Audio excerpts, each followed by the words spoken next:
Today we have a great revenge story of getting back against some extremely hateful people. We'll get into that in a bit, but first, you took a week from me, I'll take a month from you. There's a type of customer who asks a million questions but never makes a purchase. If you're selling something, especially your own handmade products, you'll have to get used to it. Regardless, it's important to learn to respect them. These are the people who teach you how to engage in productive dialogue. But everything should be done in moderation.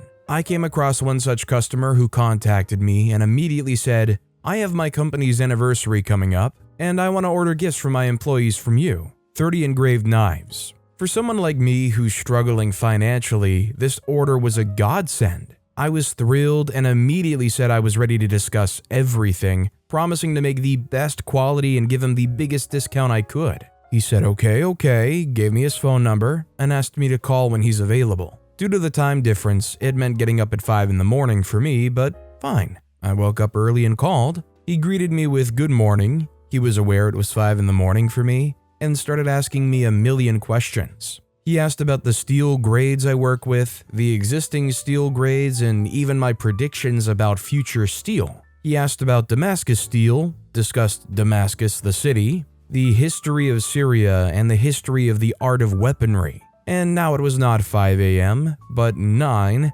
That's when he ended the conversation. We hadn't discussed anything regarding his order. The next day I called him again and the same thing happened. And the day after. I started losing my temper, but I really needed this order. On the 5th day, I started the conversation immediately with a request to discuss his order because I had very little personal time. I had 2 jobs and a family. Do you know what he replied? Sorry, we discussed it with the team and we decided to purchase gift baskets instead. Knives are not for everyone after all. Then what were we discussing for these 5 days? Why did this all happen? They said, well, you're passionate about knives and I'm passionate about them too. A good conversation is a rare pleasure. I said, do you understand that I spent the whole week on you? I hardly slept to be awake for our conversation. Why did you do this? They said, hey, you're a big boy, why are you whining? Learn how to work with clients. Maybe I'll buy something from you later. At that point, I hung up and blocked them. But the story didn't leave me. The person took advantage of my vulnerability and simply played with me. I thought for a long time about how to get back at him, until I realized, why not let him taste his own medicine?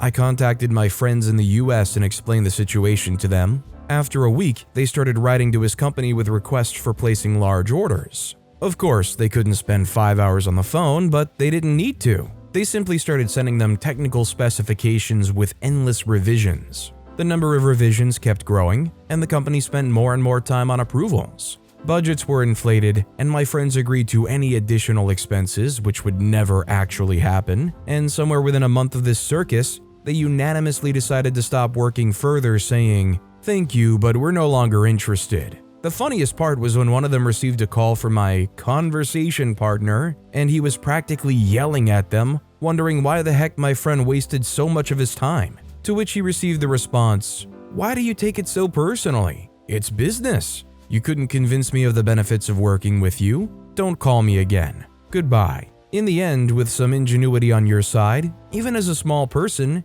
you can get a little bit of justice. It's not so fun when you're on the other side of things, huh?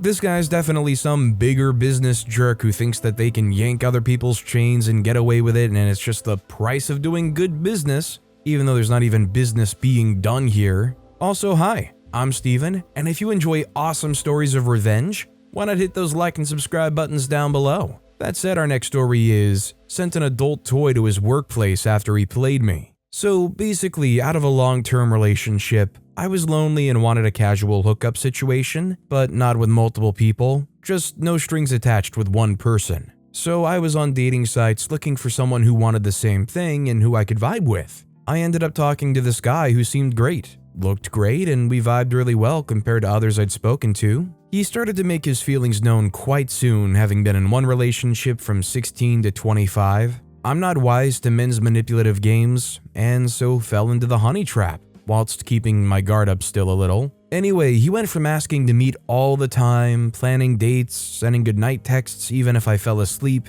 texting me in the morning, at work, etc., and would become really offish if I couldn't reply. I have 2 kids and work, and again, red flags I noticed now, but thought he was just into me, to not really bothering that much and ignoring me for days. So I gave him plenty of opportunities to bail if it wasn't what he wanted, and that I was happy to just keep it casual hookups if that's what was worrying him. He was a bit of a jerk about it and said he needed space the first time, so I gave it. Then he came back but still carried on ignoring me and not making effort, and then reassured me again. Treated me like a jerk the last time I stayed at his, and I left quite upset. As well as that, he had asked me if I wanted to exclusively date him, and I said, I'm happy to if he is. But I saw perfume on his drawers that wasn't there before, and he pretended he didn't know a girl called Lisa when I first asked about her, and then changed it to she's just a girl from work. See, I was never bothered if he just wanted to casually hook up with me or that he wanted to sleep with other people. It was him that made it seem he wanted all of the romantic things, and then ghosted me after I'd made myself look like an idiot, chasing him and spending weeks feeling confused and hurt after I gave him every opportunity to be honest with me. I just don't get it, and I'm mad that he tried to play me like I wanted more than just hooking up in the first place,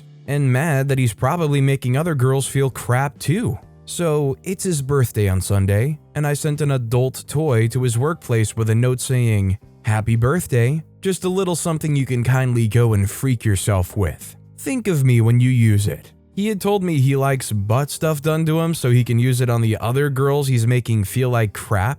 If he wanted out, he could have just said. Yeah, sadly, this is one of the things you kind of learn after the fact. Unfortunately, it seems like most people, as long as they're active in dating, will end up going through some kind of experience like this where in retrospect they're like, all the red flags were there. Why did I put up with it for so long and allow that to happen? The first few times over, or if you really click with a person most of the time, you're willing to believe that, hey, this thing will patch right back up and we'll be in a good place, but a lot of times it just doesn't work like that and you need to know when to call it.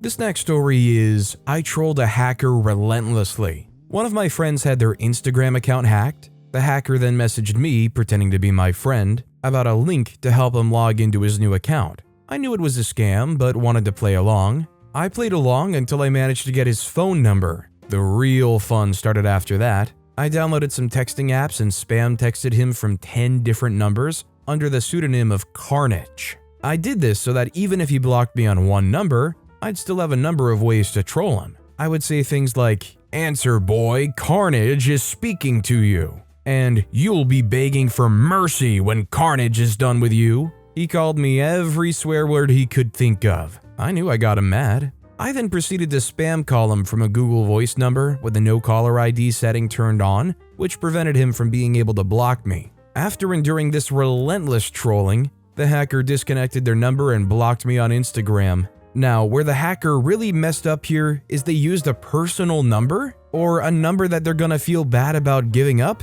They're not a good hacker if they're that inflexible with the phone number they're using. Our next story is, cut my hair really short just to pee off my ex-boyfriend. This isn't exactly all that big or petty, but basically I have very thick black hair, and I've gotten compliments on it my whole life. I prefer to have shorter hair though because my hair is so thick that when it's long, it just becomes so annoying to deal with. Gets knotty, heavy, etc. Plus, I think I look cute with short hair. I have a long neck and square shoulders, so it looks elegant and that makes me happy. However, my ex hated short hair. Even though we met when I had a literal pixie cut, as soon as I entered a relationship with him though, things slowly started to change. The more adult entertainment he watched and the more he wanted to act out the things he watched in said films, he started becoming much more controlling about my looks. He told me I had to do squats and exercises to be tighter down there. Mind you, he's the one that had ED problems with all his partners throughout his entire life. He asked me to say certain things and act a certain way, and whenever I would object, he would either force me or just guilt trip me until I gave in.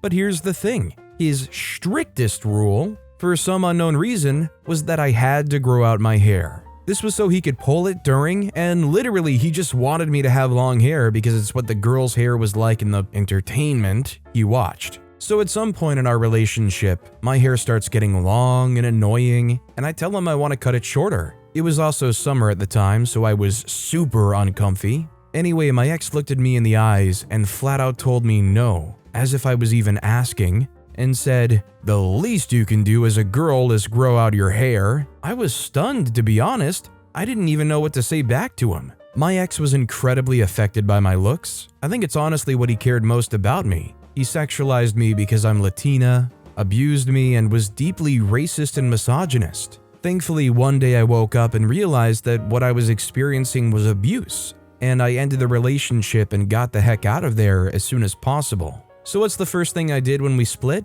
I cut my hair as short as I wanted it. And I'm talking way short, like almost up to my temples. I sent him a picture of my new hair and told him I loved it, that I felt amazing, and that I was getting hit on by people and pursued a lot more. He was furious. Basically, I just rubbed it in his freaking face and his anger was delicious. Imagine being a grown butt man getting upset about hair. I kept my hair short for a long time because that's how I like it. In time, my next partners were people that actually complimented my hair and loved it no matter how short or long it was. I still to this day remember my ex's words and anger towards me having short hair, and every day I remind myself that I will never put myself through a relationship where someone tries to control my looks. I hope he crapped his freaking pants when he saw that the first thing I did when we split was cut my hair short. Any man that loses his marbles over something so small is a weakling and a coward. God, his anger felt so good, and I just know that I was the first woman to ever defy him. I wonder where he's at today. Probably still struggling with ED and blaming his limp on other women. Freaker. I just wonder, what were the redeeming qualities of this guy that you were willing to look past this for so long? Like, outside of the 24/7 bad behavior, was there a sliver of a nice guy there? Was it money? Was it that they looked good? Was it just an abusive stranglehold? I don't know. Our next story is called out guy who denied flirting just for fun. The other day I was having a really rough time. My fiance and I are stuck in a shelter right now for our safety. 2 weeks in an outdoor shelter with no privacy except to pee or shower around hundreds of people will break you down. I was at a point that all the noise was making me bawl my eyes out, and we were just picking up a phone from the changing room before leaving to get some air and therapy sessions. Fiance is inside and a guy comes up to me trying to flirt. I mention I'm with fiance and his response is, "I'm from LA where we don't care about that." I reject 3 attempts to get my info, and without really thinking I type his number into a random note so he sees me do it and hopefully goes away. Finally, his attention goes elsewhere and he leaves me alone. I know he probably couldn't realize how upset I was, but we've all seen it when a person is pale, near tears, their voice is shaky. I just looked like I was about to break, and it was obvious I'd been crying all day. The next day, we're in the same line. Fiance goes in, they let a certain amount of people in at a time, and I'm sitting outside. Guy from before takes a step close to me, and under my breath, I say, "Don't do it." But he seems to hear that because he stops in his tracks and goes around me to the back of the line. I call fiance and ask him to hurry back just in case. I made it clear that he wasn't currently bothering me, but just wanted to feel okay. When he gets out, he respectfully asked the guy if it was me he hit on. Guy denied it and got hostile, and fiance apologized, explained his only intention is to ask whoever it was to not do it again because we're really struggling right now. But I'm the petty one. And I'm annoyed that he denied it when he'd been staring at me in line for 10 plus minutes, pulled up notes, saw I still had his number, and put it in text now. Called it and his phone rang, to which I said it was me calling the guy who gave me his number yesterday. We didn't push it further, I just wanted to prove my point to my fiance and the nosy busybodies watching because they love drama. Haven't seen him around since then, luckily. Also, Text Now is a fake number app, so he didn't get my real info. You gotta love when people get caught red-handed like that. They're like, no, it wasn't me. Oh, well, sir, is this your written confession saying, yes, it really was me with this headshot of you left directly at the scene of the crime? The best is when people in those situations still deny that undeniable evidence was ever them. This next story is, delivery guy gets HRed and ruins his reputation. So I was debating whether to post this here, because my friend said that petty revenge is only meant for things that go further than what's justified. And what I did was not only fully justified, but the majority of it was caused by him trying to get back at me and digging a deeper hole for himself. So at my last job at an overnight gas station, I was used to dealing with a lot. I'm a small guy whose gender can be read as almost anything. Man, woman, sometimes I get called an it by others and I don't care. For this story, what's relevant is I wear a religious hair covering called a veil. I'm not Muslim and men do wear a veil in my religion, along with my cane that I have as a disabled man. I had a guy at this job who delivered the newspapers. He was always really rude, but nothing to write home about typically. But eventually he decides to take his crappy workday out on me, screaming at me for wearing a pirate costume, my veil plus the collapsible cane on my belt on top of my work uniform, for 5 straight minutes. I stand there quietly through it. What he doesn't know is I'm not just someone who will roll over and let him do what he wants. I was put on the overnights because I could handle the kind of situations that arise on my own. I had people coming in trying to buy a woman of the night because of a previous worker there that had caused a lot of issues for the company. If I could handle that, I can handle an old boomer that doesn't like my clothes. So he leaves, and leaves the papers he came to deliver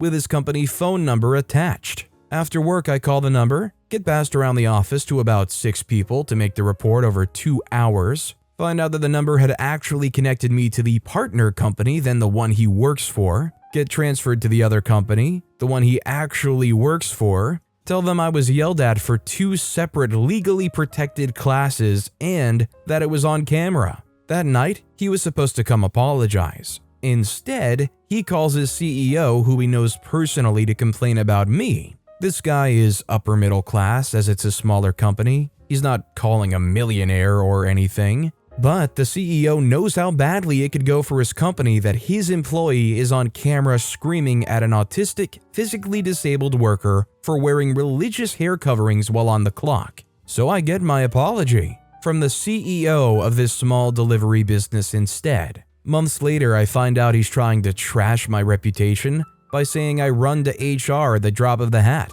But I've built a reputation of handling crap myself in very bad situations. So his attempts just make everyone think he sexually harassed me. I never claimed that he did and still don't, but the way he was talking about me is what made people assume. I'm at a better job now. I'm writing this post while on break from the hospital. Gonna wrap this up and go see if anyone needs any blankets or pillows. I'm just a housekeeper for now, but I'll work my way up, and he's still working for the old company, trashing his reputation. I'll tell you what, this guy must be great at his job, or he must be that close with the CEO of this company for them to go and do this stuff and still have that level of job security. Somebody who's doing just so much as a delivery job, I feel is very replaceable if they start creating headaches for the appearance of your entire corporation. Our next story is making the best of a bad pairing. I travel often for work, and whenever possible, I bring my golf clubs to make my trips more bearable.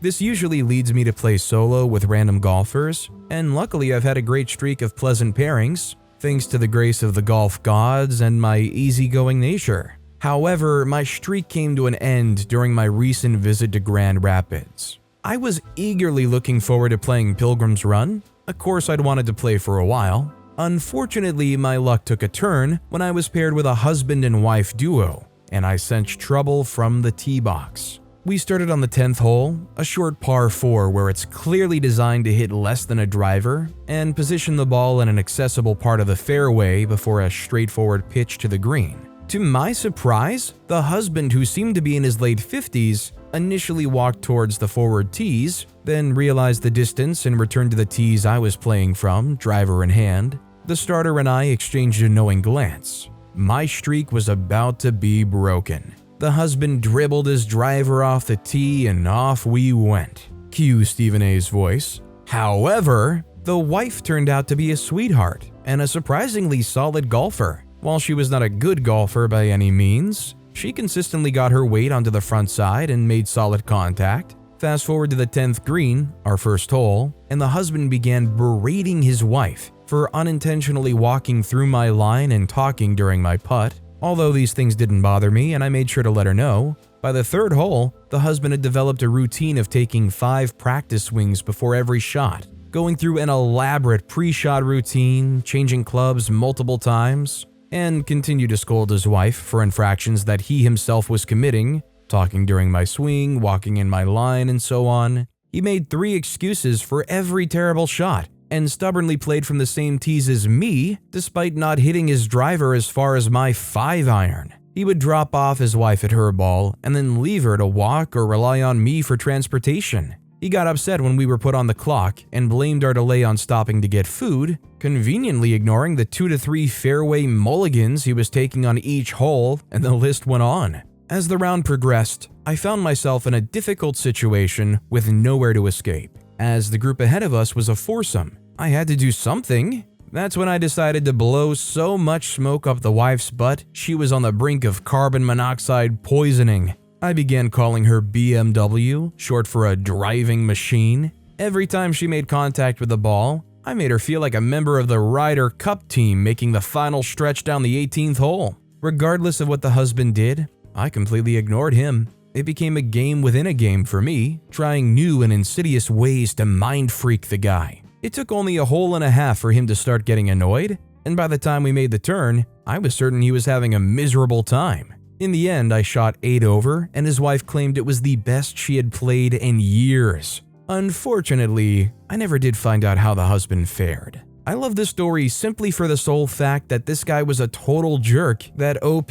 through their actions made feel insecure or not special enough. This guy probably stepped up to every hole after OP started complimenting the wife, trying their best to just hit that thing the hardest they've ever hit it before, and I bet every time they tried to step it up, OP's absolute silence on it killed them inside just a little bit more. I just love that OP worked this guy up into clearly seeking and needing OP's approval. This next story is Spite Fence. After reading a Wikipedia link someone else posted on another petty revenge story, I thought I'd share this story. We live on 6 acres of wooded property that's on a small, tranquil lake. Our house sits on a small hill overlooking our property frontage, about 400 feet from the water. Along one side, our property borders a very isolated portion of a state park, which is also on the lake and includes protected wetlands. On the other side, you can just barely see a couple of the neighbors' houses through the trees. One of those neighbors, next door, J&A, is also on the lake along with 6 other houses.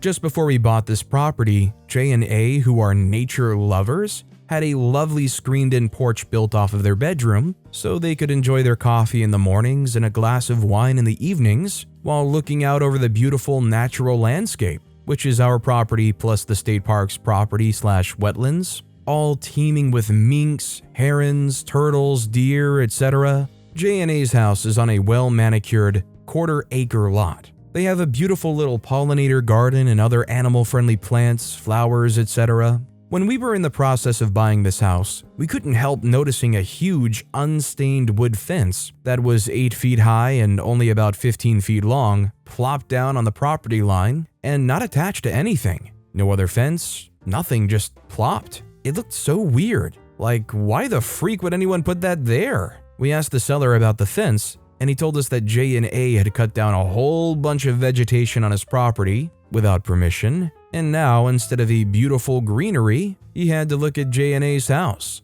So he had a fence built to hide it and keep them from looking into his house. Well, you could still see J&A's house and an ugly, ridiculous fence. Coincidentally, he built that fence right in front of their newly built screened-in porch, so all J&A could see was that ridiculous fence. Now that's some petty revenge. Shortly after moving in, I met Jay and asked him why that ugly fence was there, and he told me pretty much the same story as the previous owner, only that the vegetation he removed was on his property. After some more conversation about the ridiculous fence, I told him he could remove it if he wanted to, and I wrote a signed letter giving permission to remove it. Half an hour after I gave him the letter, the fence was down. I couldn't believe it happened so quickly. The reason why I gave so much detail about the property is to magnify how much more petty the previous owner was. There is so much untamed land all around, yet he was so concerned about 15 feet of vegetation that may or may not have been his. I feel like the experience comes with living in that neck of the woods. If they were upset that on this open, untamed land that you could see another house, then they should have saved the expense of putting the fence down and just moved somewhere else. Go live in some other place where you can put 8-foot privacy fence all around your property. This next story is Dishonest University Deputy Vice Chancellor. I was an executive recruiter and was engaged by a very large, non-US university to hire a director for their technology transfer team. I was paid 1/3 up front. After working on the brief for 6 months, It was a seriously tough one to fill, mainly because the salary was poor. I was still chasing a signed contract. I guessed correctly that the Deputy Vice Chancellor of the university hadn't got approval to engage me, but figured that he was senior enough to ensure I was paid. Fast forward 9 months, and my client, the DVC, resigns and is replaced by a woman who immediately cancels the assignment. They had already met 6 candidates, but 5 withdrew and 1 candidate, let's call him Carl, refused to fund himself to move internationally. There wasn't much more I could do, so I went on my way. 1 year later, 24 months after I'd started the assignment, I find out through a network that Carl was in the role. They had gone behind my back and hired him, this time paying for his relocation. I made contact with my lawyer, an employment specialist, and told him everything. I said I had no signed contract. He asked, "Do you have proof of the work you did?" Indeed, I did. About 500 pages of records, including Carl's and all 6 candidates, formatted CVs and consultant notes. My lawyer met their lawyer, who absolutely exploded at the new DVC's dishonesty and unethical behavior, and eventually the university senate approved my payout of about 2.5 times the full recruitment fee, minus my lawyer's costs. This definitely was what they needed to do from the get-go. Honestly, they're very lucky that this didn't evolve into something much bigger than just paying out what OP was really owed. Our next story is, would I be the jerk if I took all my Legos to my dad's house? I love Legos, they're my favorite thing, but I'm very messy with them and my mom hates it. But today my mom called me when I was at my dad's and I had a 15-minute rant about how I'm a horrible person and that I have no respect, and if I do it again she would send me to my dad's house forever. I want that. Context, I hate my mom. Something my mom hates is when I take my Legos from her house to my dad's. So after my mom gave me her 15-minute rant, I decided I might bring all of my Legos, every single brick of Lego, to my dad's just to annoy her. I know she'll blow up on me, but it would be worth it. Should I do it? Update for all who care. First cog, wow. I didn't realize this would blow up so much. Secondly, I'm going to do it. I'm currently packing up my Lego. I'll update you all when I've done it. So I don't know how old OP is or how their dad necessarily feels about having all those toys or Lego brought over, but I would say yeah, it sounds worthwhile to do it. As long as the dad's cool with it, I'd rather have all my prized Lego sets or bricks over at his place and away from where the mom can even try to do some kind of revenge against you, because it's weird how they're flipping out here. I feel like somebody that upset about it would be quick to try to junk them before you could take them away. Our next story is, my dad, trans, has discovered how to beat transphobes in the South. Someone said this should go here. We're currently in the South visiting family. When we were at a restaurant, my dad, female to male, had to go to the bathroom. I'm not entirely sure how, but a guy in there determined that he was trans and went shouting to the barman to kick my dad out. My dad, instead of trying to win that argument in a bar full of Southerners, decided to go to the complete other direction. He channeled his inner Southern righteous fury and went off on that man for accusing him of being a transgender, demanded he be kicked out, and called the guy an agent of Satan. Long story short, it worked. Got the other guy and his family kicked out, and got a free beer for his troubles. I thought the sub would appreciate that. I should mention that my dad has been trans for 45 years and is the most passing person you've ever met. That's why I say I'm not sure how. Unless the guy straight up looked over the stall door, there's no way to tell. Honestly, I'm willing to bet that this guy maybe did peek. Honestly, I don't see any other way for this guy to assume that OP's father was beyond being a total creep and peeking. But with that being said, that's all the time we have for today. Now, if you want to hear another absolutely awesome revenge story, check out that video on the left. Or if you missed my latest video, check out that video on the right. That's it, I'll see you all next time with some more stories.